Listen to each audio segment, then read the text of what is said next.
দিদি, ইতিমধ্যে গ্রেপ্তারও করা হয়েছে, সব রকম ব্যবস্থা নিচ্ছে রাজ্য সরকার, কিন্তু বিজেপির পক্ষ থেকে তারা বলছে সিবিআই তদন্তের দাবি করছে। পাশাপাশি কিছু না জানিয়ে বিজেপির কিছু বিধায়ক তারা স্বাস্থ্য ভবনে পৌঁছে গেলেন এবং পরবর্তী সময় বললেন যে আমরা জানিয়ে আসলে তিনি পালিয়ে কথা বলি শুনুন, ওদের কাজ হচ্ছে ইডি আর সিবিআই।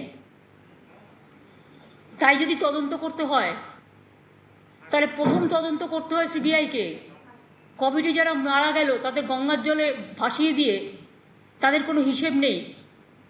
গুজরাটে পার্টি অফিস থেকে, বিজেপির পার্টি অফিস থেকে কোভিড ভ্যাকসিন দেওয়া হয়েছিল, কে দিয়েছে পারমিশন? আগে নিজেদেরগুলো সিবিআই এনকোয়ারি করুক। রাম মন্দির নিয়ে শিবসেনা যে কমপ্লেন করেছে, যে টাকা নিয়ে তছনছ করেছে ল্যান্ড নিয়ে, আগে সেগুলো নিয়ে সিবিআই করুক। বিজেপির মুখে এসব কথা বলার শোভা পায় না, তার কারণ এই ক্ষেত্রে যারা প্রতারক তারা বিজেপির কাছ থেকেও ইন্ধন পায় এবং পেয়েছে। বিজেপির অনেক প্রতারককে আমরা ধরেছি এবং এখনও খুঁজলে অনেক পাবেন, অধিকাংশই প্রতারক। দিদি, এই ন্যাশনাল হিউম্যান রাইটস কমিশন তারা কলকাতায় রয়েছে। আমি জানি যে আপনি নির্দেশ দিয়েছিলেন, প্রশাসন কঠোর হাতে মোকাবিলা করেছে, তার সত্ত্বেও কিন্তু আজকেও তারা অনেক মানুষের সঙ্গে দেখা করেছে। সিআরপিএফ মেসে, সেক্টর 5-এ তারা দেখা করেছে। এই বিষয় নিয়ে কিছু বলবেন?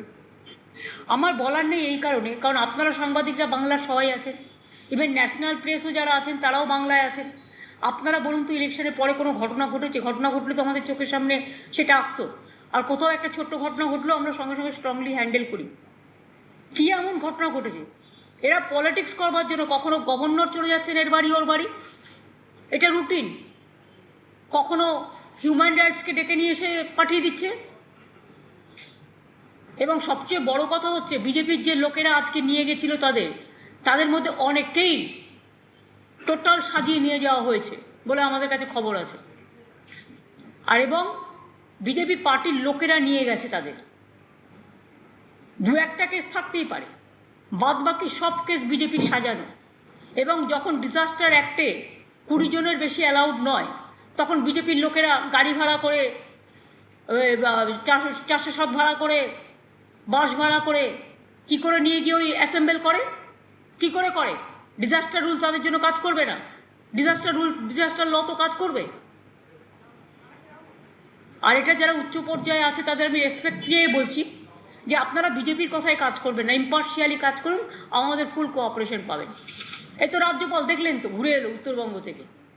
কী করতে গেছিলেন? কত লোককে নিয়ে গেছিলেন? আরও আজকে আবার নতুন টিম গেছে উনি চলে আসার পর, কারণ সেখানে আরেকজনকে রেখে দেওয়া হয়েছে। কাদের সাথে মিট করেছেন? বিজেপির এমপি, বিজেপির এমএলএ, বিজেপির ব্লক সভাপতি। দিদি, এবং কেন তিনি হঠাৎ করে উত্তরবঙ্গ সফরটা বেছে নিলেন? দিদি, উত্তরবঙ্গকে ভিন্ন ভিন্ন ছিন্ন ছিন্ন করার খেলায় মত্ত হতে। এবং আমি এটাও জানি, আমাকে কেউ কেউ বলেছে, তাদের বলা হয়েছে আন্দোলন গড়ে তোলো। এটা রাজ্যপালের কাজ নয়। আমি সরি, কতকগুলো কর্তব্য, কতকগুলো ভূমিকা থাকা উচিত। আমি এরকম রাজ্যপাল আগে কখনো দেখিনি। দিদি, আপনি রাজ্যপালের তবুও কনস্টিটিউশন, যতদিন থাকবেন দেখা করব, যতদিন থাকবেন কথা বলবো, এটা আমার কাটছি। তবে ওনাকে যাতে সরিয়ে নেওয়া হয় এর জন্য আমি 3টে চিঠি লিখেছি। এটা কেন্দ্রীয় সরকারের ভেবে দেখা উচিত, জেদাজেদি না করে। যেভাবে রাজ্যপাল যেভাবে জিটিএ সম্বন্ধে কথা বললেন এবং তিনি বলছেন ক্যাগকে দিয়ে তদন্ত করানো উচিত, একজন রাজ্যপালের পদ ওনার থেকে তদন্তটা বলা আগে উচিত। করা উচিত। ওনার তদন্তটা তো আগে করা উচিত। কত লোক গেছে, কত টাকা খরচা হয়েছে, গভর্নর হাউসটা কি হয়েছে, কোন কোন লোক রেগুলার যাচ্ছে, আগে তো এই তদন্তগুলো হওয়া উচিত। জিটিএ তো অলরেডি আমাদের ফাইন্যান্সিয়াল ইন্টারনাল অডিট তো তদন্ত করেছে। আপনারা বিমল গ্রুপের সময় দেখেননি যে আমরা তখন বলেছিলাম তদন্ত হবে? তদন্ত হয়েছে। ক্যাগই করতে হবে তার কি মানে আছে? বেঙ্গল গভর্নমেন্ট নিজেরা ফাইন্যান্সিয়ালি ইন্টারনালি করতে পারে না? আর ওখানে দার্জিলিংয়ের উপরে রাগ কেন? জিটিএ থেকেও করে খাবে নাকি বিজেপি? ওনার যা ইচ্ছে উনি তাই বলবেন, যা ইচ্ছে তাই করবেন, এটা আমি মেনে নেব না। দিদি, উত্তরবঙ্গের কথা বলবো, ফোন করলে কথা বলবো, দেখা করতে চাইলে দেখা করব, সেটা কাটছি আদার দিক। কিন্তু এইভাবে এরকম ডিকটেট করা গভর্নর, প্রত্যেককে ডিকটেট করে বলে দিচ্ছে এটা করতে হবে। একটা অফিসারকে বলে দিচ্ছে ক্ল্যারিফাই করো, একটা অফিসারকে ফোন করে থ্রেট করছে, you are under scanner. You are under threat. অনেক কিছু বলছি, অনেক কিছু। Your cruel letter is coming. Who is he to say all this rubbish thing? দিদি আপনি আমি সরি, উত্তরবঙ্গের আমি এতদিন একটি কথাও বলিনি, কিন্তু আমি বলতে বাধ্য হলাম।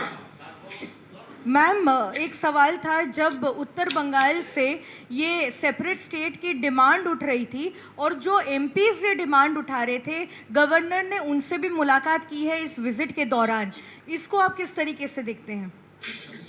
गवर्नर जानबूझ के उत्तर बंगो को डिस्टर्ब करने के लिए, वो शांति में है, डिस्टर्ब करने के लिए वो लोग जो डिवाइड एंड रूल पॉलिसी विश्वास करते हैं उसको बुला के बात किया है। उन्होंने किसका किसका साथ मिला, अगर आप लिस्ट देखें तो ये आपका पास साबुत हो जाएगा। बहुत सारे लोगों को लेके उन्होंने गया है, पूरा टीम लेके। अभी भी नया टीम गया है, और उन्होंने जिसका जिसका साथ मिला है खाली बीजेपी का सबका साथ, और जो ये सब ग्रुप है ये सब ग्रुप का साथ मिला है, और बोलता है आप लोग आंदोलन छेड़ो। क्यों आंदोलन छेड़ेगा? गवर्नर का काम है ऐसा करना। Ma'am, ma'am, the financial package has been announced by the Union Finance Minister. I am not talking anything about it. I will ask, please give GST free vaccination and medicine, the equipments first. And number two, vaccination should be for all, universal. First give the vaccination. Then they say something, but they never implement it. That's why I don't comments about their situation. Ma'am, when everyone was asking for a relief, they are giving credit. 1.1 lakh crore credit they are offering. It's not a relief package. They are calling it a relief package, but more, it's like a credit. People can borrow it, but people also have to return it. It's not a relief to the beneficiaries. That's why instead of giving the discredit, instead of giving the credit to the people, they are giving credit for discredit. दीदी, governor जब गए थे तो सुनने में आ रहा है 40 से 50 लोग गए थे, 15 से 20 गाड़ियां गई थी, वो भी सरकारी खर्चे पर। इस पर कुछ कहेंगी? आप लोग तो सांबादिक है, जर्नलिस्ट है, आप ढूंढ बेर करो ना, कौन कौन गया था, क्यों गया था, कहाँ से कहाँ घूमा, कौन कौन आया, फिर आज भी कौन लोग गया, उसका पहले 3 दिन दिल्ली में रह के आया, कितना लोग गया, क्या क्या किया, उधर से गुड़गांव का क्यों गया, पूरा आप लोगों ने छानबीन करके देखो।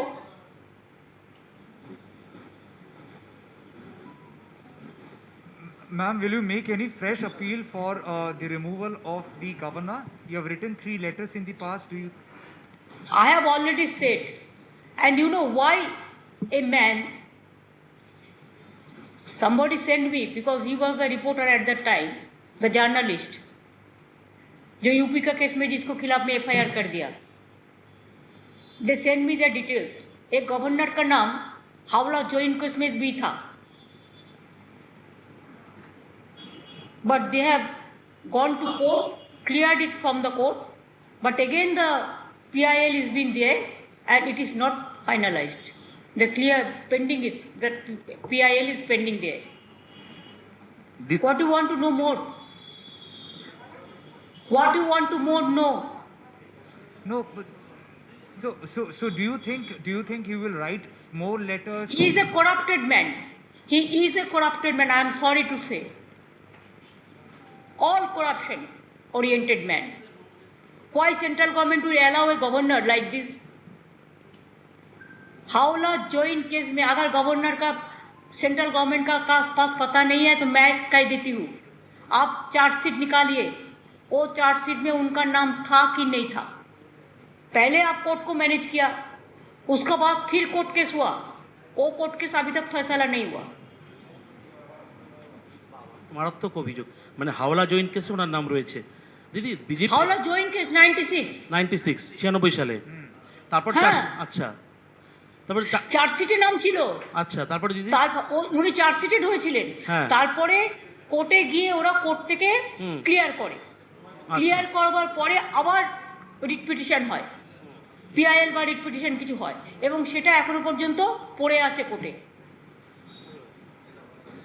পুরো পলিটিক্যাল মোটিভেশন নিয়ে করছেন, রাজভবনটা কি পুরো বিজেপির অফিস হয়ে গেল দিদি? আমার থেকে আপনারা ভালো বলতে পারেন, আপনারা তো এতদিন ধরে ওয়াচ করছেন, আমি তো অনেক সহ্য করে ওসব কথা বলিনি। Ma'am, what is the way forward, ma'am? What is the way? আমরা কি খাবো সেটা উনি ঠিক করবেন, আমরা কি করব সেটা উনি ঠিক করবেন, কোন অফিসার কোথায় যাবে সেটা উনি ঠিক করবেন। উনি নিজেকে কি ভাবছেন? এখানে একটা ইলেক্টেড গভর্নমেন্ট 2 মাস আগে ম্যান্ডেট নিয়ে এসছে, এত ম্যান্ডেট নিয়ে আসার পরেও উনি ডিকটেট করবেন কেন? সবাইকে ডিকটেট করেন, আমি নাম বলছি না, অনেক হায়ার অথরিটি থেকে শুরু করে লোয়ার অথরিটি পর্যন্ত সবাইকে ডিকটেট করেন।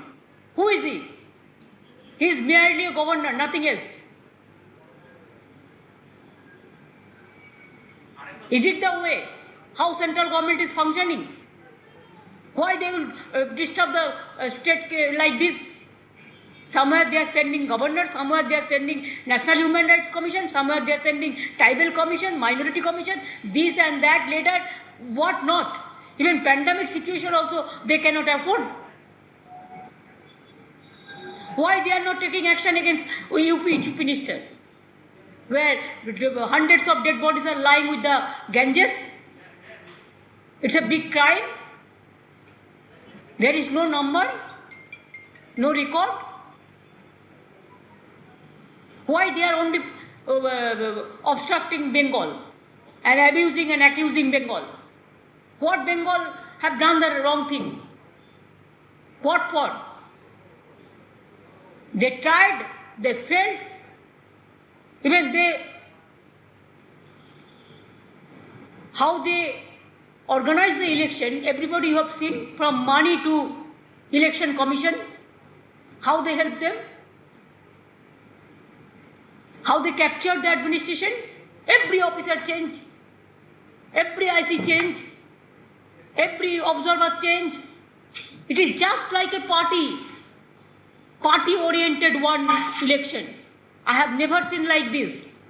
It is not the democracy. We fought against the autocrats. But after that, when we won the election, they should have digested it. They should have tolerated it. They should have accepted the public verdict. Instead of that, every day they are calling the governor and giving the information. They are sending the ED and they are sending the CBI and they are sending the I know what not to disturb only our people. Why? Can they manage India? How many countries they ban India? Not allowing because of COVID? Don't you think it is a matter of shame for the country? We feel proud for our country and we feel embarrassed when we are totally banned from the outside. What they are doing? Accept the election and to capture the election and and sometimes to fight, to play the dirty game through this social network. The fake report.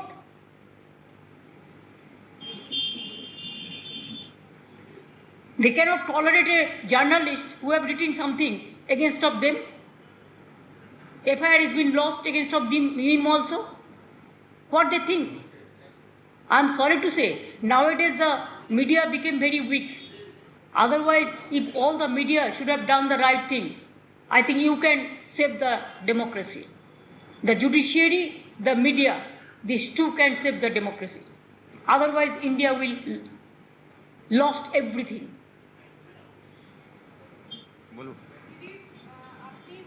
I'm worried for my country. আমরা অনেক বলে দিয়েছি, আজকে আর নয়।